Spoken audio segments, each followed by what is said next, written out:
জান্নাতে যাবে। কয় নেকি দিয়া? একটা নেকি দিয়া জান্নাতে যাবে এই উম্মত। অন্য উম্মতের কথা জানি না আমি, এই উম্মত এক নেকি দিয়া জান্নাতে যাবে।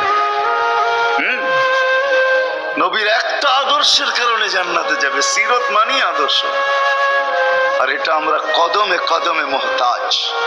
কেননা এই ছোট জীবনটা যদি গ্রহণযোগ্যতা পর্যন্ত পৌঁছাইতে হয় আল্লাহর কাছে, চাই নারী হই, চাই যুবক হই, চাই বৃদ্ধ হই, যেই মানুষই হই না কেন, যেখানেরই হই না কেন, যেই বাসারই হই না কেন, যেই বর্ণেরই হই না কেন, যেই পেশারই হই না কেন, যেই সোসাইটিরই হই না কেন, এই জীবনটাকে যদি গ্রহণযোগ্যতা পর্যন্ত পৌঁছাইতে হয় কার কাছে? দুনিয়াওয়ালাদের কাছে না, মালিকের কাছে, যিনি এক ফোঁটা পানির থেকে অস্তিত্ব দিয়েছেন, যার কাছে আবার আমাদেরকে ফিরা যেতে হবে।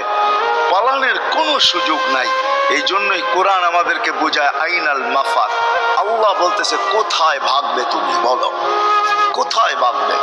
কবির কথাই সত্য, যদিও নাকি পালাও তুমি আকাশেতে লাগিয়ে সিঁড়ি, সিঁড়ি লাগাও যদি আকাশে চলে যাও, তো আল্লাহ বলে তোমার পাগার কোনো সুযোগ নাই। কেননা ইল্লা বিসুলতান, ওইখানেও আমার রাজত্ব, এইখানেও আমার রাজত্ব,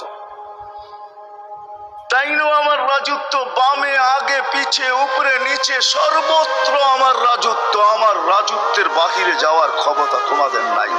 দ্বিতীয় কথা এটো, আইনা আনা মাআকুম আইনা মা কুনতুম,